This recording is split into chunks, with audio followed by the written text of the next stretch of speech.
Welcome back to the Deep Dive. Today, we're tackling something I think many of you listening will know well. Oh, yeah.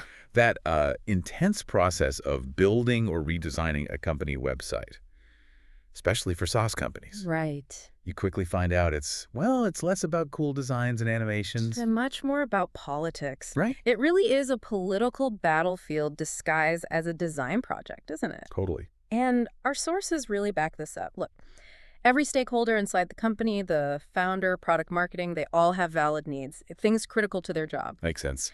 But here's the trap, right? You try to please everyone on that homepage. Mm-hmm. You end up with this confusing patchwork quilt of a site that honestly converts nobody. Exactly. And we're talking about the core revenue engine here. Confusion is basically a conversion killer. It absolutely is. So our mission today is to really unpack these competing internal voices. We'll name them, talk about the friction points. Yeah, where they clash. And then, crucially, lay out the 5-step system that our sources suggest to actually fix this. This is about getting that internal buy-in, but doing it in a way that actually builds for the buyer, the only voice that truly matters. Because if you don't fix this alignment issue first, You're just stuck in this endless loop of debates, expensive rewrites, and frankly, stalled growth. Let's get into it. okay, let's jump straight into that noise, the political battlefield. We've identified 4 main internal players whose demands just fundamentally clash. Creating that confused experience for the buyer. First up, voice 1, the founder's vision. Ah, the founder. The visionary, the evangelist, they're thinking big picture, right? The future. So what do they want on the homepage? They want the grand story, category creation talk, that emotional connection. They want the site to scream, this isn't just software, it's a movement. You know, that sounds inspiring. It really does. It does. But here's the friction the sources point out immediately. That big vision, crucial for, say, fundraising or hiring top talent. Right. But your ideal customer profile, your ICP, they probably don't care about the movement. Uh-huh. Not yet, anyway. What do they care about? They've usually got a very specific, very urgent problem right now. They need a tactical solution. I remember a story like this. A founder insisted the headline had to be this obscure philosophical quote they loved. Oh, no. Yeah. They tracked it. Huge drop-off within seconds. People just didn't get what the company did. Exactly. The vision needs a place, maybe an About Us page, but putting it front and center above the fold, that's often ego over conversion. Sacrificing clarity for internal feel-good. Okay, next voice. Voice 2. The CMO's need for conversion. Right. The marketing lead. Their world revolves around metrics, velocity, hitting targets. Their demands are pretty clear-cut. Very operational. They want that call to action, the CTA, right up top, loads of social proof, a super clear path to booking a demo or seeing the pricing. It's all get the demo, book the call, optimize that funnel. Pretty much. Purely focused on the bottom of the funnel, you could say. Okay, but wait. Isn't that good? Like, don't we want people booking demos? No. Isn't pushing the CTA just making it easier for them? Well, yes and no. It's a balance, you see. If you push too hard on conversion right away, if the whole site just screams, sell, sell, sell, from the first second. People get turned off. Exactly. The sources warn they'll bounce. You haven't earned the right to ask for that conversion yet. If it feels purely transactional before you've built trust or shown clear value. They just lump you in with every other aggressive vendor out there. Precisely. Okay, so the founder might be too vague, the CMO too aggressive. Let's talk voice 3. The product team's demand for accuracy. Ah, the product folks. Keepers of the technical truth. They deal in facts, in what the product actually does. And this is crucial, right? They're protecting the company. Absolutely. They demand spot-on feature descriptions, current screenshots, and a strict policy of no overpromising. Why? Well, it saves developer time chasing bugs that aren't bugs, just unmet expectations. And it keeps customer support from being swamped by people upset the product doesn't do what marketing hinted at. That seems totally necessary. You need to be accurate. If marketing simplifies too much, isn't that setting buyers up for disappointment? It can be, but the friction point usually isn't the desire for accuracy, it's how it's executed. How so? In striving for that technical precision, they often bring in jargon, complexity, things that kill clarity for the average buyer. They prioritize internal technical correctness over whether an outsider can actually understand it quickly. They might insist on calling a feature by its internal code name instead of the benefit it provides. So you end up with copy only an engineer could love. Optimized for internal validation, not buyer understanding. That's it. They accidentally prioritize technical specifics over the buyer's immediate need for simple understanding. Okay, and the final internal voice. Voice 4. The investor's demand for sizzle. Right. This is that external pressure bleeding inwards. Investors want to see momentum, potential. So what do they ask for on the site? They want those impressive investor logos, maybe splashed prominently. They want key metrics to pop. Sometimes they even push for buzzwords like AI or blockchain. Even if it's barely relevant. Sometimes. They're essentially looking for the website to be an extension of the pitch deck they invested in. The source material nailed this. They want a deck, not a site. Exactly. And a website built to make a VC feel good about their investment looks very different from one designed to quickly solve a busy buyer's problem. It's fascinating. All 4 voices have valid points from their perspective. Totally valid. But they're pulling in different directions, arguing over precious homepage real estate. And the buyer. The buyer's just sitting there looking at the confusing result and probably hitting the back button. Which leads us perfectly into part 2. The only voice that actually matters. We need to shift focus. The buyer doesn't care about our org chart drama. Not one bit. At the end of the day, the customer has one simple, really urgent question, and their answer to that question decides everything. And it's incredibly simple, isn't it? It really is. They land on your site and immediately think, can this thing solve my specific, urgent problem or not? That is it. So what do they need to see? Clarity first. Proof you can deliver. And clear next steps. Give them that. You've got a shot. Fail on any of those. They're gone. And the link we have to keep stressing is confused buyers do not convert. Period. And conflicting internal voices are the primary source of that confusion on a website. So that internal argument is directly hurting growth. The homepage needs to serve the buyer. It's supposed to be a mechanism for clarity, not just a dumping ground for every internal priority or company dream. So how do we fix it?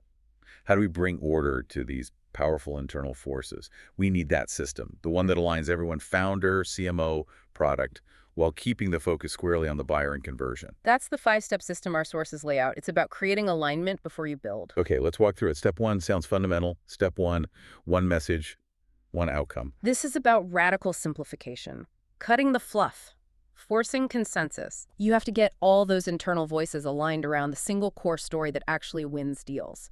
It's tough, but you ask this test question. If we could only say one thing about what we do and why it matters, what would it be? Wow. That forces you to prioritize. It absolutely does. It forces agreement on the core, differentiated value, and instantly cuts out maybe 3/4 of the other noise and nice to have. A powerful constraint. Okay, step 2 moves to the page itself. Every section, buyer first. This is the editor's rule.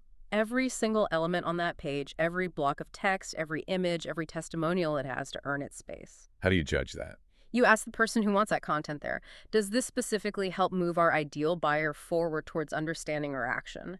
If the honest answer is, well, it's more about making us feel good internally or showing off something tangential. Internal ego, as the source puts it. Exactly. Then you cut it. That big section about the company picnic.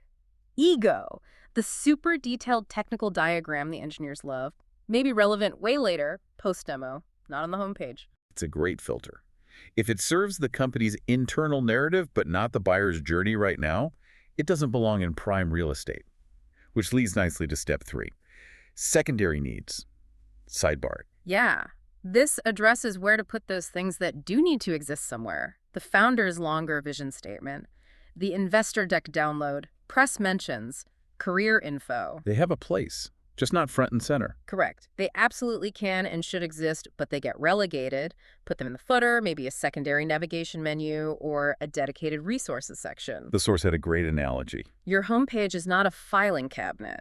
I love that. Me too. It's the front door, the welcome mat, not the entire corporate archive. You can satisfy the investor's need for their logo by putting it neatly in the footer, which, by the way, is where serious buyers doing due diligence often look anyway. Good point. Don't confuse the homepage's primary job.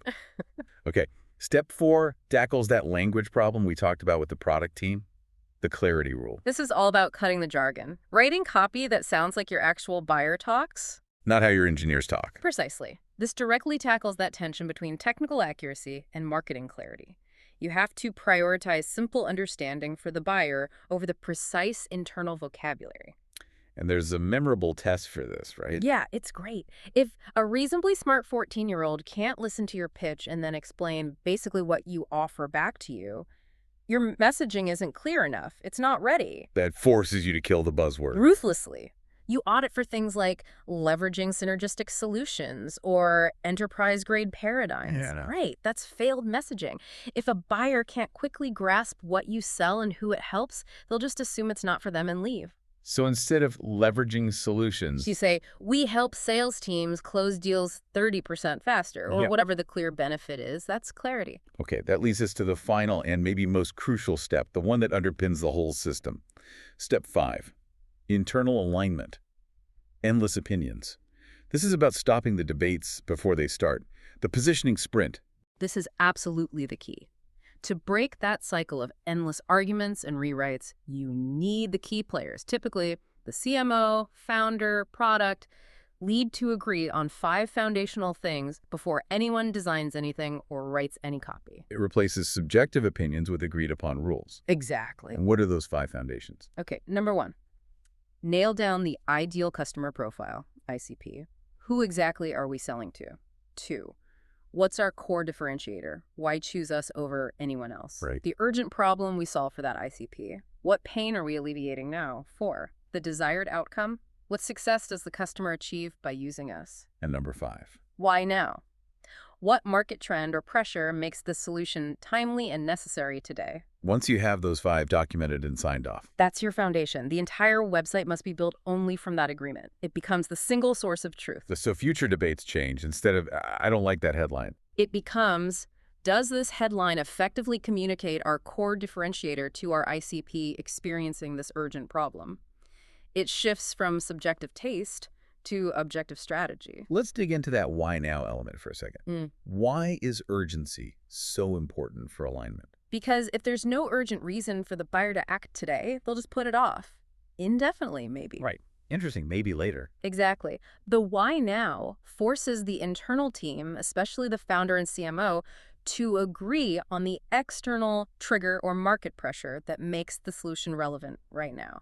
And if the founder's grand vision doesn't connect to that urgent trigger, Then maybe that vision piece needs to take a backseat on the homepage for now. It acts as a neutral filter. Does this piece of content emphasize urgency, or does it inadvertently encourage procrastination? it's the framework that gets everyone aiming at the same immediate target. And let's be clear about the stakes here. If you don't fix this internal mess, the consequences are pretty stark.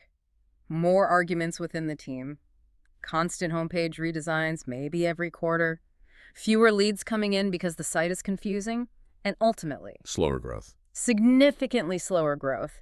It all ties back. So the core message really is, your website has to speak with one clear voice.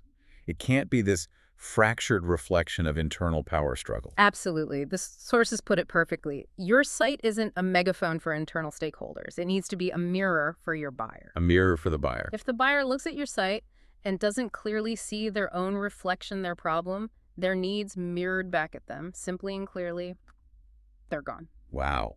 Okay, that was a really vital deep dive. Yeah. It's web strategy, sure, but it's really about internal conflict management, isn't it? It really is. Understanding those 4 voices, founder, CMO, product, investor, and their competing needs is the first step. So if the goal is truly that mirror for the buyer, let's leave everyone listening with a final thought to chew on. Take a hard look at your current website.